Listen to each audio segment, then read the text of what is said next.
Another episode of Death Battle. Let's get into it.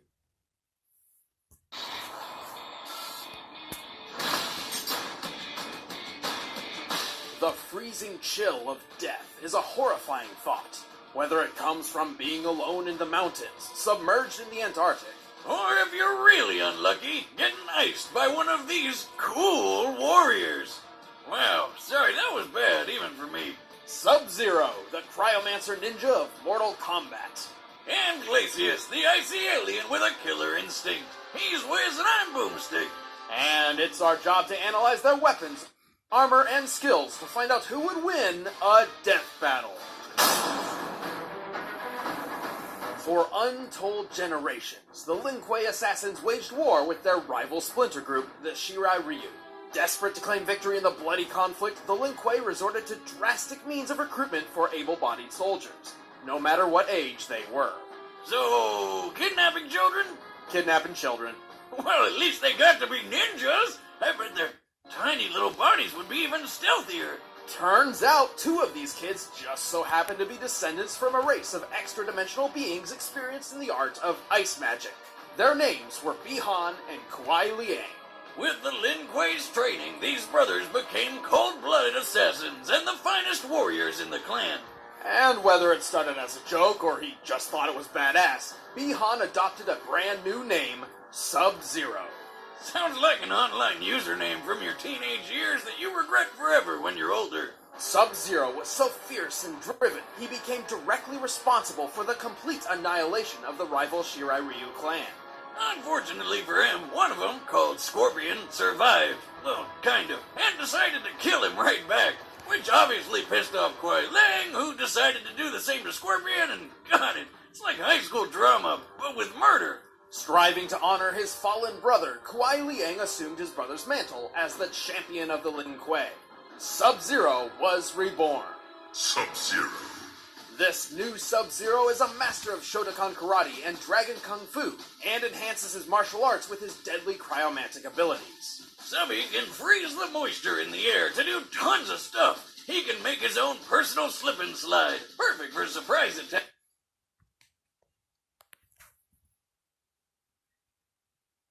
He can form all sorts of weapons out of thin air, like daggers, swords, or even ice hammers. But best of all, the dude can make ice so cold, it instantly freezes anybody who touches it. This can be achieved through Sub-Zero's Ice Blast projectile, or the Ice Clone technique, both of which completely immobilize his opponent for devastating follow-up attacks. Did he just make a perfect sculpture of himself? Why doesn't he go into the ice sculpting business? Dude would make a killing. Ooh, just, not the literal kind. He's got that down already. Sub-Zero can also implement his cryomancy and ninja talents in what appears to be near-instant teleportation, an unexpected ability which baffles even his fellow assassins. Yeah, but I bet that's still not as unexpected as turning into a friggin' polar bear. Like, how though? I want to do that. And best of all, after subduing his enemy, Sub-Zero has no qualms about tearing them to bloody shreds with one of his fatalities.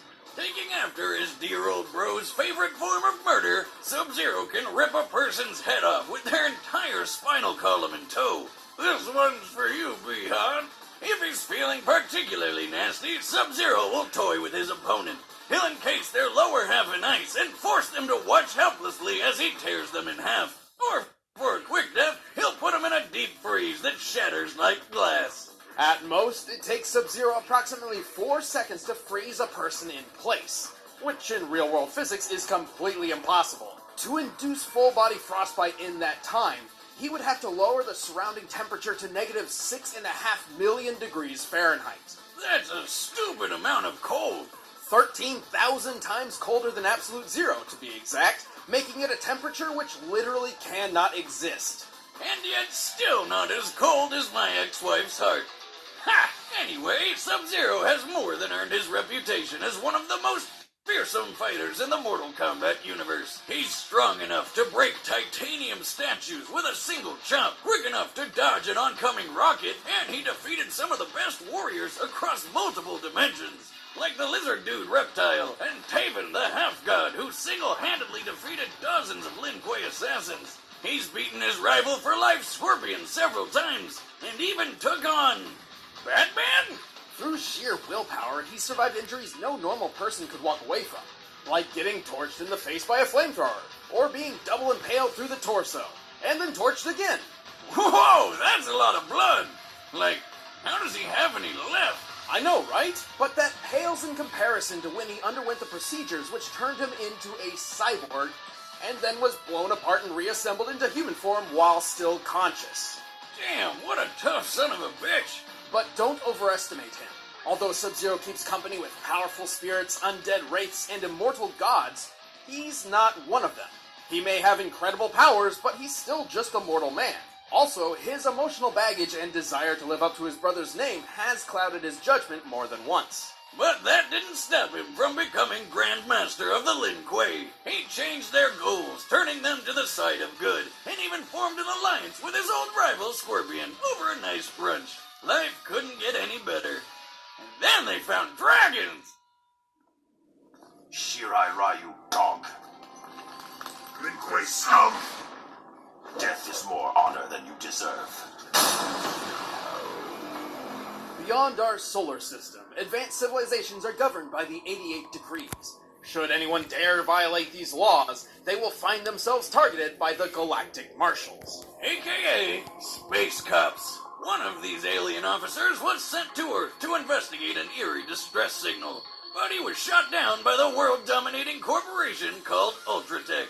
You know, evil Walmart. Ultratech had reverse-engineered equipment from an alien crash some decades prior, the Roswell incident.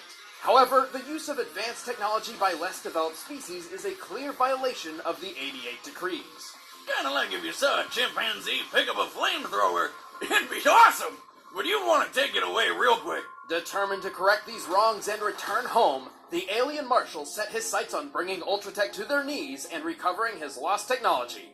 And if he couldn't, he'd just blow it all up. It was Ultratech who codenamed him Glacius. Don't let his name fool you. Glacius wasn't always known for his fancy ice powers. Actually, he comes from a race of aliens with weird telekinetic abilities. By manipulating simple molecular structures, Glacius can use the environment nearby to create armor around his inner body. This came in handy when his ship was shot down in Antarctica, and he lost his native shell. So he had no choice but to make a new shell out of ice, which permanently turned him into an abominable snow monster. With this new body, Glacius developed a fighting style to make the most of his new capabilities. Glacius prefers to fight at a distance, using his long-range ice-bending attacks. He can turn his limbs into huge ice lances to keep enemies at bay, create spiky hail projectiles, and even summon spires of ice right under his opponent. And did he just punch that guy with an ice sculpture of himself? More or less. That is the Shatter Technique, a powerful burst of energy which summons a mysterious uppercutting ice sculpture. Perfect for opening up some sweet combos on his foes. Still, for all his keep-away game, you'd think he'd be a total chump up close. But remember how he can move ice with his mind? Well, he can melt it too, including himself. By turning his body into liquid, he can evade oncoming attacks, surprise opponents from below with the aptly named Puddle Punch, and even completely dissolve people into nothing. And as an added precaution, he can summon extra ice to his body to serve as thicker armor, though his molecular telekinesis is too limited to maintain this armor for long periods of time. He may be made of ice, but Glacius can still hit hard enough to launch opponents several stories into the air, including the 550-pound Fulgore units Ultratech is known for. He's cunning enough to not only infiltrate Ultratech's highly guarded facilities, but also surprise attack its highly advanced robotic CEO, Arya. Before making his move, by Arya's own calculations, Glacius was able to drop the temperature of the entire room by 122 degrees Fahrenheit in 0.026 seconds. That's a quarter of a tenth of a second. Just like Sub-Zero, he can lower a person's temperature by like thousands of degrees to freeze his opponents completely solid. And then he makes them explode with his mind. Maybe Glacius's real name is Kelvin, because that's colder than absolute zero. Feel like that was some sort of nerd joke. Yes, it was. Yeah, you're not allowed to make a joke ever again. Oh, why do you gotta be so cold? Anyway, in Glacius' mission to bring down Ultratech, he battled and defeated dozens of killer robots, a zombie pirate, a genetically engineered dinosaur fighter, and a werewolf. He even killed Cinder, the guy who's made of friggin' fire. You know, opposite ice. Glacius is ridiculously intimidating, but he does have a weakness. His physical body within the ice is fragile and defenseless. His entire fighting style is built around keeping foes away for this very reason. So, how many licks does it take to get to the center of a glacius? That's gross. What, he looks like a giant popsicle with legs. Come on! You know what, Boomstick? You're fucking weird.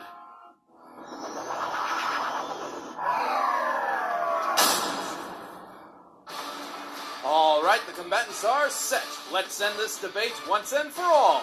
But first, all this talk of these cold people makes me think of refrigerators, which makes me think of food, so here we go! Now, I'm a man who likes a good home-cooked meal, but going out to buy or hunt my own food is a hassle. If only there was some way food could be brought straight to me.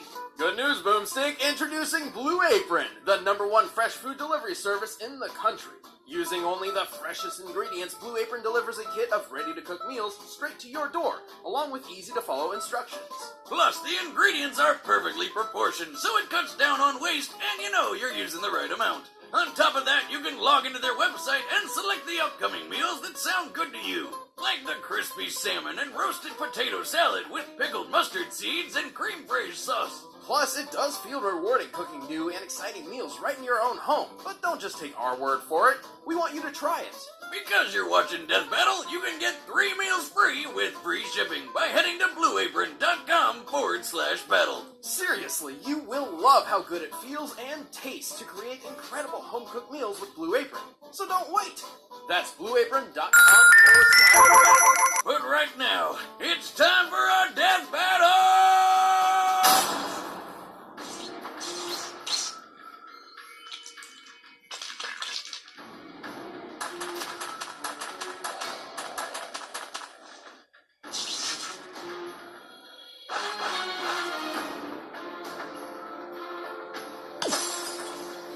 Your race is new to me. You will know the chill of death. Fight!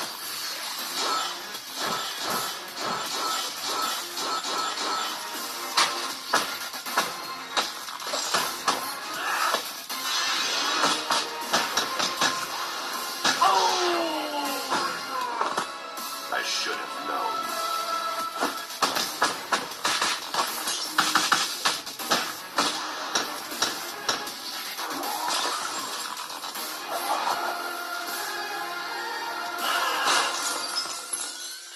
Challenge accepted.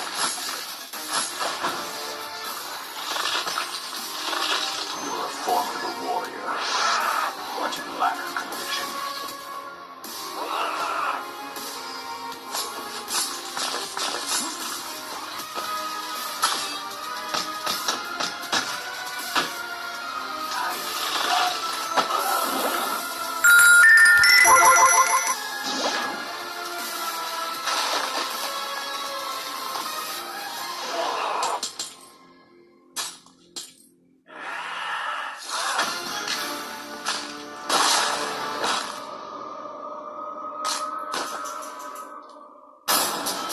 I know it's the theme and all, but that was just ice cold.